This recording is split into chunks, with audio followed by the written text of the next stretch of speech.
You said the word. You said the word "we." Were you part of those that pushback? I'm part of the rebellion.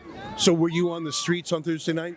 I was not on the streets. Okay, so when you say "we," it's a little bit of stolen valor there. You were sort of self-aggrandizing. I have connections. My friends were out on the street. So when you say "we," it wasn't really you. My friends were out on the street. I was out on the street, but you were. I was, but I'm not hitting anybody Good for you. because I'm a pacifist. I don't believe that.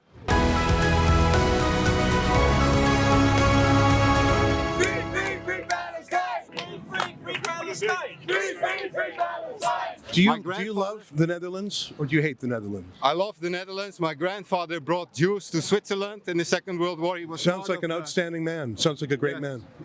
And my other grandfather, he was with the Muslim Brotherhood in Egypt. Wow, so they was an ally of the He was Nazis. fighting in the Six-Day War and the Yom Kippur War. On which side? Well, what do you think? On the Muslim side. On the right side of humanity. So you have both a Jew lover on one side of your family and a Jew hater. I'm a German, Indonesian, Dutch, and Egyptian. Well, that's an interesting mix because one of your grandfathers was saving Jews and one of your grandfathers was killing Jews. Yes.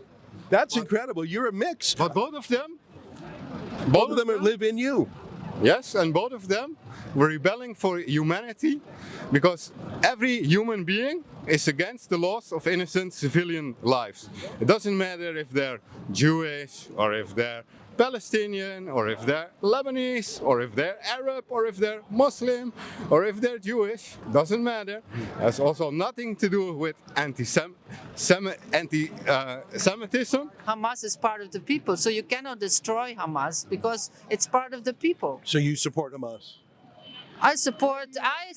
You know what?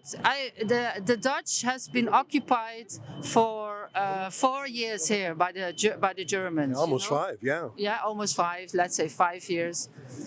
When we would not have been freed and the occupation would have stayed on for 70 years or more, then we also would have to fight against the Germans. So the Jews are like the Nazis, is what you're saying in your analogy. I'm not saying the Jews. I'm saying the Hamas are a freedom organization. They are freeing themselves. So you're saying Hamas are like the Jews and Israel is like the Nazis? No, that's I'm not saying. I'm saying Hamas is a liberation movement.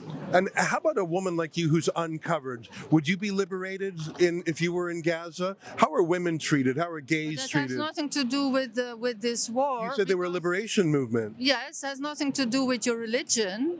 How about gay people? What's it like being gay in Gaza? Is it easy? Being gay in Gaza? I don't know. You don't know? I think you do know. You just won't say it. No, I don't know. I mean, there are lots of people. It's a religious thing.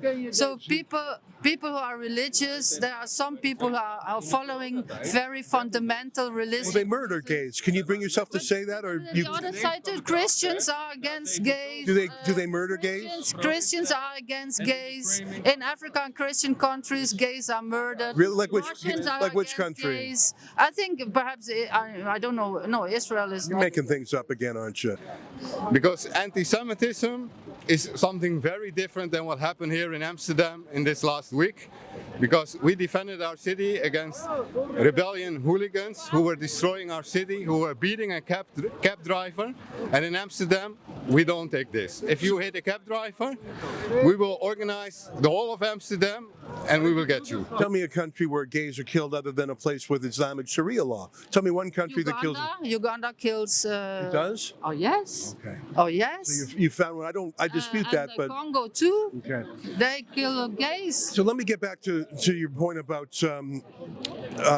Hamas being the good guys. No, I don't say Hamas are the good guys. You said they were a national liberation movement. A liberation movement, of course.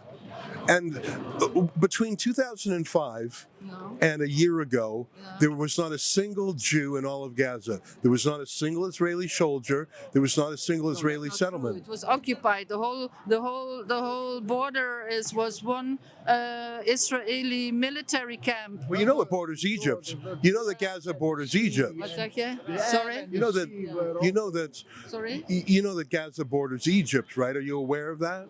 the Gaza border is also part of Israel. It's Yeah, but not, you just said it was surrounded by. a small part is Egypt. The rest is all Israel. But you said the word. Who You it said the is. word "we." Were you part of those that pushback? I'm part of the rebellion. So were you on the streets on Thursday night?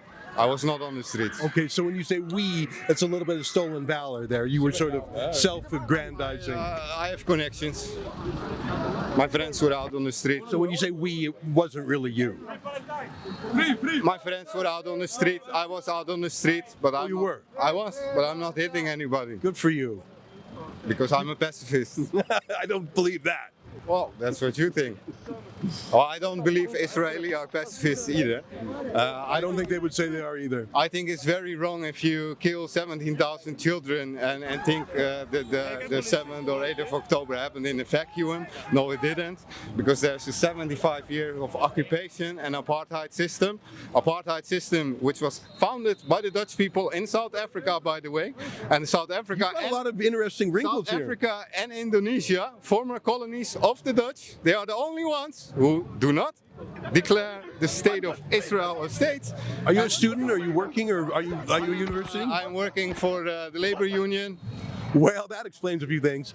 But I tell you, you're very charismatic, and your eyes are a wonderful color, and your story of your lineage is fascinating. I know. I can even tell you about everything, about Afghanistan. Well, we don't have time for that, but I really appreciate you coming over to talk to me. I disagree with most of what you have to say, but you were an interesting man. Well, I hope it spreads across the globe. Well, it's almost 4 o'clock. The protest here that was banned by the court happened at around 2. They were bussed away at around 3. You can see there's still some buses remaining. I imagine they're here in case more people have to be shipped away by police. There's still quite a large police presence, but the riot police have sort of moved away, although frankly, I'm looking around and I see plenty of trucks around here and not a lot of civilian cars. This remains, I tell you, a tourist district. I mean, Madame Tussauds, luxury boutiques. And this is also a historic place, the National Memorial. Remember, the Netherlands was occupied by the Nazis for nearly 5 years. Lots of influencers with their Instagram accounts and all the pigeons. There's hundreds of them. I thought it was an interesting protest, and I got into some debates. I don't know, it's not very profitable to debate. There really isn't a lot of middle ground, I don't think. I find it weird when people ask me, are you a Jew? Now, yes, I obviously am. I mean, I don't hide it and I don't deny it. But I don't think my argument hinges on that. When I make arguments about Israel, I'm not coming from a religious point of view. I suppose, other than to say, if you believe in the Bible, Israel is the Holy Land, Jerusalem is the capital of Israel, Mount Zion is the heart of it. And saying that you can be pro-Israel with pro-Jewish without being a Zionist is like saying you're pro-Italian. You just think Italy should be disbanded. I don't know. Putting that aside, I had a few debates, but it's not a profitable endeavor. I think people are anti-Israel for deep-seated reasons. Some of them are psychological, some of them are religious, some of them are political, some of them are financial. It was a little bit sad for a progressive country that was so hospitable to the Jews and that hid the Jews in such numbers is now, I think, partly due to demographics, becoming anti-Semitic. Now, I shouldn't judge the country by a handful of protesters. I mean, Geert Wilders, the leading politician in the Netherlands, is the most pro-Zionist person you'll ever meet. He's been to Israel literally dozens of times. He regularly tweets the Israeli flag. So you shouldn't judge a country based on a fringe protest which is paid. As I mentioned earlier, you saw the Antifa logo on the loudspeaker. That tells you a lot. But look, demographics is destiny. If you bring in 100,000 people or 250,000 people, I don't know what the number is in the Netherlands, you bring in 250,000 people every year from countries that endemically hate the Jews, do not be surprised when suddenly the balance of the majority or the plurality of people in the Netherlands hate the Jews, or at least no longer object to people who do. I think that the anti-Semitic coalition here is what it is in North America. Left-wing, woke, anti-Western underminers, and the strong horse of the hour, which is Islam. During the Cold War, it was the Soviets. I'm glad I came here to the Netherlands. I couldn't really find anyone to talk about the riots on Thursday night, mainly because the Israelis who were here with their soccer team went home. You may know that the Israeli government sent several jets to help pick up Israelis to get them the heck out of here. It's interesting, today we were looking for members of the Jewish community to talk to, and we went to a kosher restaurant in Amsterdam, knowing that the people there would be Jewish, but we talked, for example, to the owner of that facility, and he said, please, I don't want to be identified, I don't want to attract attention. When we were in there, when he heard this protest was going on, he literally locked the restaurant door and didn't allow anyone in. He was so afraid. Imagine that. You're in Amsterdam, a city that is so progressive and liberal and has been a friend to Jews for half a millennium, and you're afraid, so afraid you don't want to appear on camera, so afraid you lock the door of your restaurant because you know that pogroms happen on the street. And I found that deeply sad in a modern Western country, a beautiful country. Because of demographics and politics, anti-Semitism is on the rise, and it's whitewashed. I mean, the thugs who were marauding on Thursday night were largely foreign nationals, but the people who were whitewashing it today in these protests were Dutch, ethnically Dutch leftists who were justifying it. And I saw an old Socialist Workers' Party type trying to justify it too. And today it was very interesting to watch them deal with the protests. They really tightly kettled them. What was astonishing to me was how much press freedom there was, that Rebel News was allowed to go literally feet away from police swinging batons, something that would never be allowed in Canada, where our police are much more authoritarian. Oh, hi, it's Ezra Levant here in Toronto with an important message because we need your help. Independent journalism in Canada is under attack. Government censors, big tech deplatformers, and the dying legacy media are all working together to maintain exclusive control on the information you receive.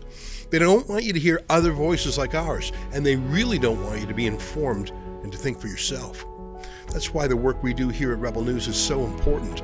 Our on-the-ground reporting, independent news shows, and special content you won't find anywhere else. It's all designed to give you trustworthy information and alternative viewpoints so you can decide for yourself.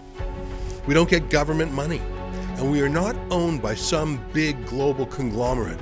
We're funded by people just like you, so please support independent journalism and help us continue our work by subscribing and becoming a Rebel News Plus member today, right here on the page. Go to rebelnewsplus.com.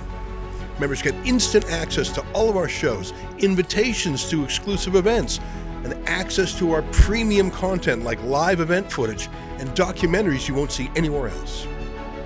Only Rebel News Plus members can join the conversation by participating in the comments section of our new website. That way you can have your say too. More than anything though, you'll be able to take pride in supporting real, honest journalism, and you'll help our talented team continue to do the work to push back on the establishment. We really can use your help. We need it, in fact. So thank you, and enjoy Rebel News Plus.